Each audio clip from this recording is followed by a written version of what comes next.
India और Canada एक ऐसे मोड़ पर आकर खड़े हो गए हैं जहां से ये मामला और उलझता दिख रहा है। खालिस्तानी प्रोटेस्टर को पनाह देने के मसले पर कनाडा और भारत के रिश्तों में तल्खी हमेशा रही है, लेकिन दोनों देशों के रिश्ते उस समय और खराब हो गए जब कनाडा के पीएम जस्टिन ट्रूडो ने खालिस्तानी आतंकी हरदीप सिंह निज्जर की हत्या में भारत का हाथ बताया। इसके बाद कनाडाई गवर्नमेंट ने एक भारतीय डिप्लोमेट को भी अपने देश से निकाल दिया और ऐसा ही सेम हुआ भारत में। लेकिन ऐसा हो क्यों रहा है, इसके पीछे कारण क्या है? तो आज आपका इस वीडियो में स्वागत है और आज हम बात करेंगे इस पूरे के पूरे मसले को और इसे समझेंगे। खालिस्तान यानी खालसा का स्थान, जिसका अर्थ होता है कि एक ऐसा देश या राज्य जो सिर्फ खालसा को मानने वाले लोगों यानी सिख समाज के लोगों के लिए होगा, जिसे पवित्र भूमि खालिस्तान के नाम से जाना जाएगा। लेकिन अगर आपको लगता है कि खालिस्तान सबसे पहले अलगाववादी जर्नैल सिंह भिंडरावाला ने इस्तेमाल किया था, तो आप गलत हैं।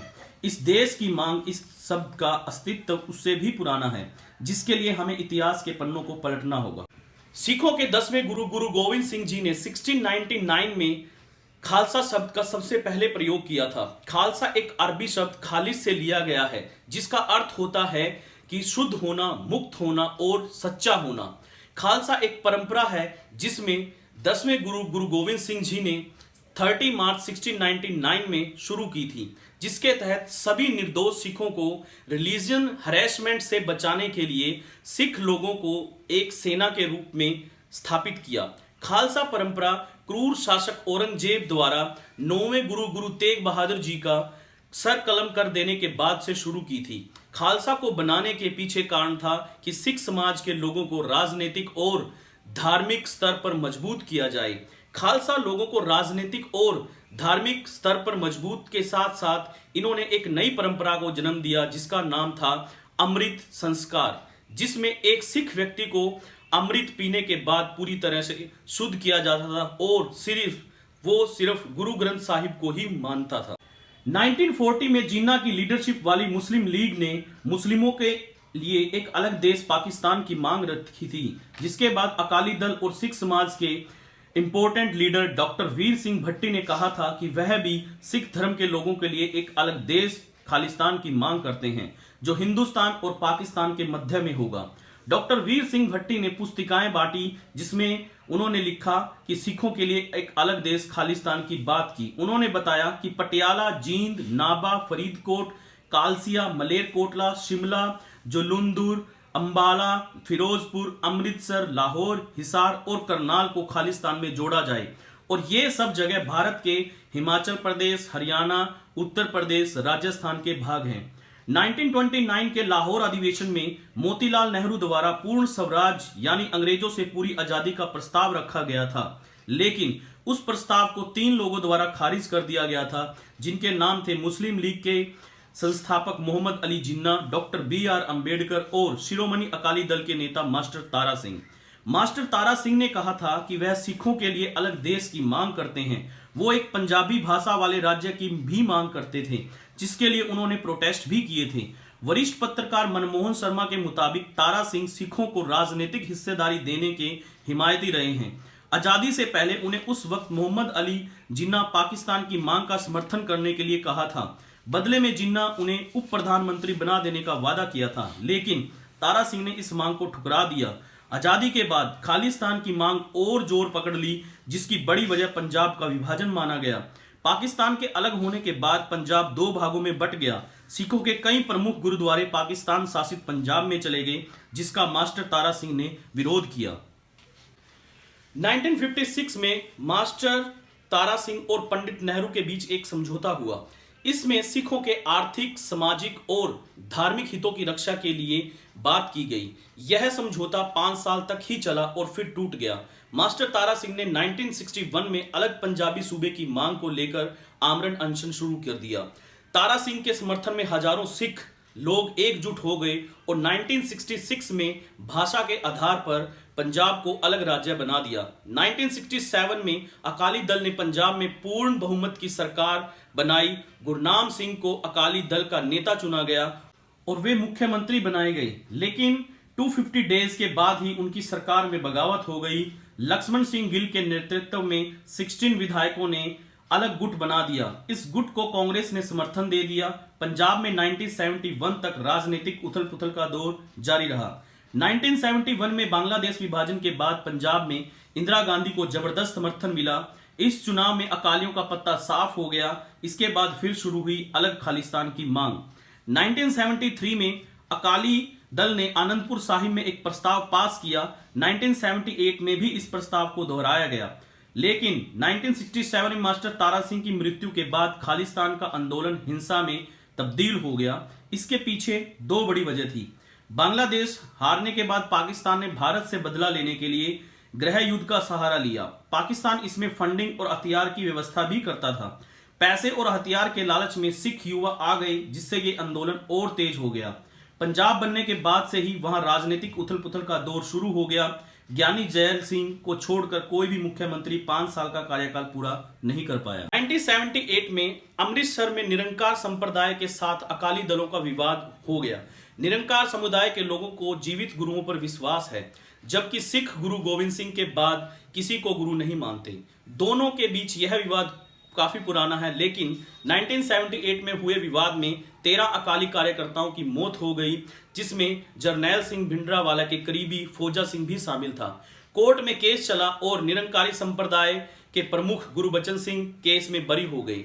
इसके बाद पंजाब में शुरू हुआ उथल पुथल और आतंक का दौर। भिंडरावाला के आतंक का दौर। भिंडरावाला के समर्थकों ने 1980 में गुरबचन सिंह की हत्या कर दी। कई जगहों पर हिंदुओं और निरंकारी समुदाय के लोग मारे जाने लगे। पंजाब में लॉ एंड ऑर्डर पूरी तरह ध्वस्त हो गया। सिखों में पैठ बनाने के बाद भिंडरावाला ने अमृतसर के पवित्र स्वर्ण मंदिर को अपना ठिकाना बना लिया। अकाल तख्त से ही भिंडरावाला सिखों के लिए संदेश जारी करना शुरू कर दिया। अकाल तख्त का संदेश सिख समुदाय के लिए सर्वोपरि होता है। 1982 में भिंडरावाले ने अकाली दल से हाथ मिला लिया और धर्म युद्ध लॉन्च कर दिया। पंजाब में खालिस्तान आंदोलन के विरोध में बोलने वाले लोगों को भिंडरावाले ने मौत के घाट उतारा। 1983 में जालंधर के डीआईजी एएस अटवाल को स्वर्ण मंदिर की सीढ़ियों पर गोलियों से भून दिया गया। इसके बाद इंदिरा गांधी ने ऑपरेशन ब्लू स्टार शुरू करने का आदेश दे दिया। आखिर में जरनैल सिंह भिंडरावाला मारा गया। सरकारी रिपोर्ट में कहा गया कि ऑपरेशन के दौरान 83 जवान शहीद हुए, जबकि 458 चरमपंथी मारे गए। हालांकि सिख संगठनों ने 3000 लोगों के मारे जाने का दावा किया। इस ऑपरेशन के बाद इंदिरा गांधी का जमकर विरोध हुआ। कैप्टन समेत कई नेताओं ने पार्टी से इस्तीफा दे दिया। ऑपरेशन ब्लू स्टार के बाद बब्बर खालसा और अन्य आतंकी संगठन सक्रिय हो गए। कुछ महीनों बाद ही प्रधानमंत्री इंदिरा गांधी की मौत हो गई और उनको मारा गया उन्हीं के 2 सुरक्षा बलों के द्वारा, जो दोनों के दोनों ही सिख जवान थे। इंदिरा गांधी के अलावा सीएम बेअंत सिंह की हत्या 1995 में सुसाइड बम से की।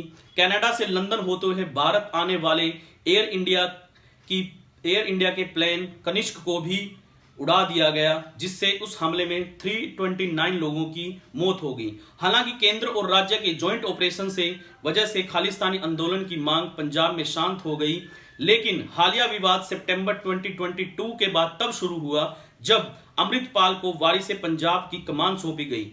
अमृतपाल ने सितंबर 2022 में भिंडरावाला के गांव में जाकर वहां पर एक रैली का आयोजन किया और सिख समुदाय के यंगस्टर बच्चों को उसमें आने के लिए भागीदारी करने के लिए बोला गया। लेकिन आपको यह भी पता है कि कनाडा को मिनी पंजाब कहा जाता है। खालिस्तानी आतंकवाद के मुद्दे पर भारत और कनाडा के बीच सियासी गतिरोध बना हुआ है।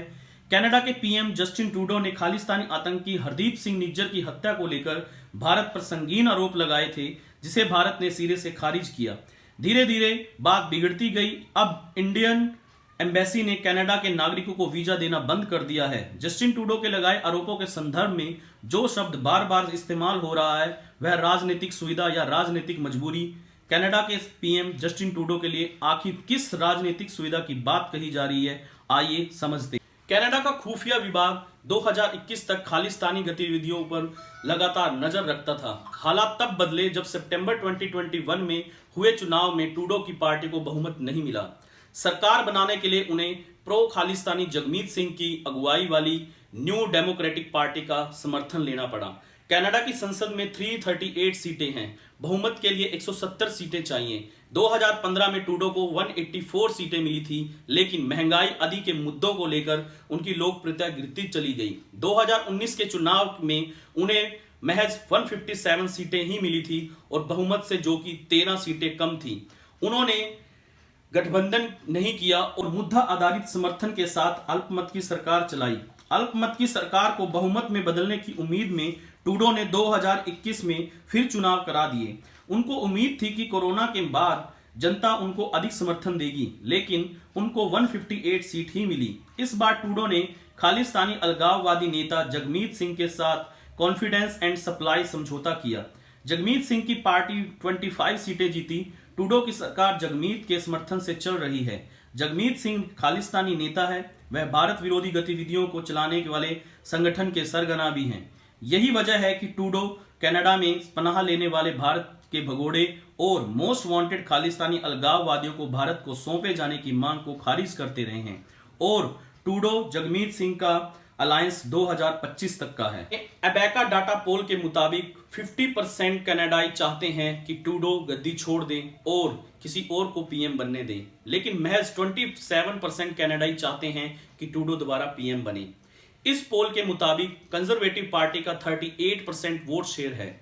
ये एक परसेंटेज बढ़ा है, जबकि ट्रूडो की लिबरल पार्टी का वोट शेयर मात्र 2% गिर भी गया है। खालिस्तानी जगमीत सिंह की न्यू डेमोक्रेटिक पार्टी का वोट शेयर 19% है, यानी ट्रूडो को आगे भी सरकार चलानी है तो खालिस्तानी नेता के साथ चलना होगा। कनाडा में नेक्स्ट इलेक्शन अक्टूबर 2025 में होगा। अगला चुनाव अगर समय पर तय हुए समय पर अगर होता है तो अक्टूबर 2025 में होगा और ट्रूडो नहीं चाहते कि उनकी सरकार गिरे, तभी वे जगमीत सिंह के खालिस्तानी समर्थन को भी इतनी ज्यादा हवा दे रहे हैं और उनके समर्थन से चली हुई सरकार के आगे ट्रूडो को विवश होना पड़ रहा है। इसी गतिविधियों के चलते हुए अभी G20 में जब जस्टिन ट्रूडो जी आए तो उन्होंने आके डायरेक्ट ये मुद्दा उठाया, जिसका इंडियन पीएम प्रधानमंत्री नरेंद्र मोदी ने दो टूक जवाब दिया और उसके बाद वहां पर जाके उन्होंने इंडिया से समझौते को नकार दिया। लेकिन अभी आगे देखते हैं कि इसमें क्या होगा। और लेकिन अगर देखा जाए तो भारत और कनाडा के बीच में बहुत से व्यापार हो रहे हैं और करोड़ों अरबों डॉलर का इनका आपस में लेन देन है। लेकिन अगर खालिस्तान के इस मुद्दे को कनाडाई सरकार जोर पकड़ती है या इसको हवा देती है तो इससे बहुत नुकसान होगा। लेकिन अब भारत भी एक विश्व शक्ति है, वो किसी के सामने झुकने वाली नहीं है। वंदे मातरम। जय हिंद। नमस्कार।